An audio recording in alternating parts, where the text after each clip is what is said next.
विधिमंडळात online game खेळल्यामुळे राज्याचे कृषी मंत्री माणिकराव कोकाटे यांच्यावरती जोरदार टीकेचा झोड उडत आहे.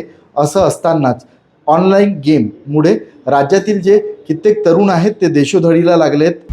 आता isakal.com आहे देशातील नंबर 1 ची मराठी न्यूज वेबसाईट. प्रत्येक अपडेटसाठी isakal.com ला नक्की भेट द्या. अशाच पैकी आपल्यासोबत जयकुमार जाधव देखील आहे. मूळचा करमाळ्याचा असलेला जयकुमार जाधव हा ऑनलाईन गेममध्ये जवळपास 84 लाख रुपये हरला आहे आणि आज त्याच्यावरती 84 लाख रुपयाचा कर्जाचा डोंगर आहे. नेमकं आपण त्याच्याशी जाणून घेणार आहोत. नेमकं कसं तू ह्या गेमला बळी पडला होता आणि आता त्यातनं कसं तू बाहेर पडला आहे?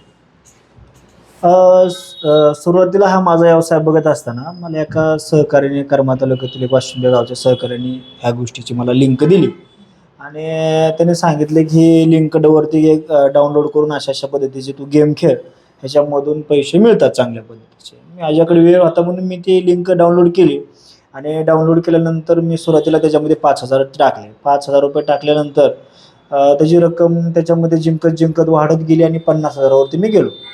नंतर मी रिवर्स त्याच गेममधनं परत रिटर्न आलो. पण मला कुठेतरी असं मनाला वाटलं की ह्याच्यामध्ये पैसे आहेत, मिळतात. मग मी नंतर ह्याची अमाऊंट वाढत गेलो. मग माझे काही लाख रुपये गुंतले. लाख रुपये काढण्यासाठी मी परत अजून 2 लाख इन्व्हेस्ट केले. असे करत मी त्याच्यामध्ये पैसे टाकतच गेलो. मला कुठल्याही प्रकारचा फायदा न होता. माझं नुकसान नुकसान होत गेलं आणि ह्याला मी एवढा आहारी गेलो की माझ्या घरची बागायती शेतीसुद्धा मी एका सावकाराकडे गहाण ठेवून त्याच्यावरती मी पैसे घेतले. त्याच्यानंतर माझ्या घरची गाडी स्कॉर्पिओ गाडी होती. ती गाडीसुद्धा मी एका सावकाराकडे गहाण ठेवून मी त्याचे पैसे बी ह्यातच गुंतवत गेलो आणि मला ते एक म्हणजे एखाद्याला कसा आजार होतो तशा पद्धतीचंच मला ते व्यसन लागलं होतं. माझा हा साधारणपणे 7-8 महिन्याचा काळ गेला आहे. काळखंडामध्ये मी एवढे मोठी अमाऊंट मी त्याच्यामध्ये गुमून बसलेलो. एकूण किती लाख रुपये तुम्ही गुंतवले होते आणि त्यात काय नफा किती झाला आणि तोटा किती झालेला आहे? पाहिलं गेलं तर माझी सगळी अमाऊंट 84 लाख रुपये. ह्याच्यामध्ये नफा म्हणायचा 1ही रुपयाचा नफा नाही. हे सगळं नुकसानच आहे माझं. हे सगळं नुकसानच झालेलं आहे. नफ्याचा भागच येत नाही कारण काही सगळं नुकसानच झालेलं आहे. पण हे सगळं करत असताना कधी असं जाणवलं नाही का की आपली फसवणूक होत आहे? ऑनलाईन गेम आहे, शेवटी इलेक्ट्रॉनिक तो डिव्हाइस आहे आणि त्यावर आपण खेळतोय, आपलं फसवणूक होत आहे आणि आपण कर्जाच्या डोंगराखाली दाबलो गेलो, असं कधी जाणीव नाही झाली का? ह्याची जाणीव होत होती. पण ती कसं होतं की माणसाला असं वाटायचं की ठीक आहे, चला यार आपण मागच्या खेळताना चुकलो असो, आता आपण व्यवस्थित खेळून त्याच्यामध्ये काहीतरी अग्रेसर करून दाखवून आपण काहीतरी मार्ग काढू शकतो असं वाटायचं. आणि त्याचं थोडक्यात काय झालं, एक आदत लागली होती म्हणजे त्या गोष्टीची, म्हणजे व्यसन लागलं होतं. त्यामुळे तो भागच डोक्यात येत नव्हता. नेमकं यातनं तू बाहेर कसं पडला आणि आता किती लाख रुपये तुला लोकांचे देणे आहेत? मी ह्याच्यामधनं माझे सहकारी आहेत, म्हणजे जोडदार आहेत खास, सचिन शेट कोठावले म्हणून.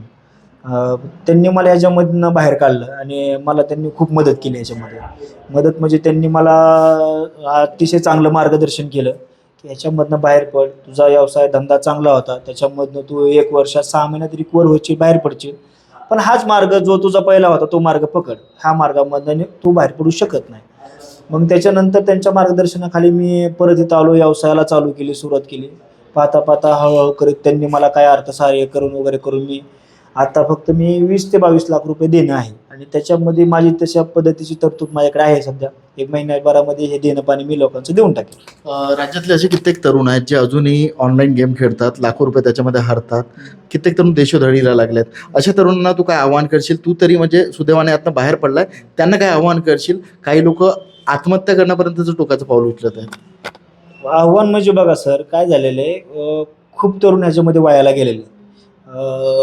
आर्थिक हानी झालेली आहे, शारीरिक मानसिक ह्या गोष्टी हानी झालेल्या आहेत. आता त्यांना सल्ला देण्यासारखं, तर मी तो चुकलेलोच आहे, पण त्यांना मी एवढंच सल्ला सांगेन की ह्या गोष्टीच्या तुम्ही नादीच लागू नका. तुमची जी काही स्वप्न असते ना ते कष्टाच्या ह्याच्यावरती पूर्ण करायचा प्रयत्न करा. ऑनलाईन गेम जुगार ह्याच्या नादी लागू नका.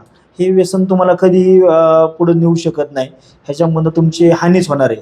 त्याच्यामुळे ह्या गोष्टीच्या तुम्ही नादीच लागू नका.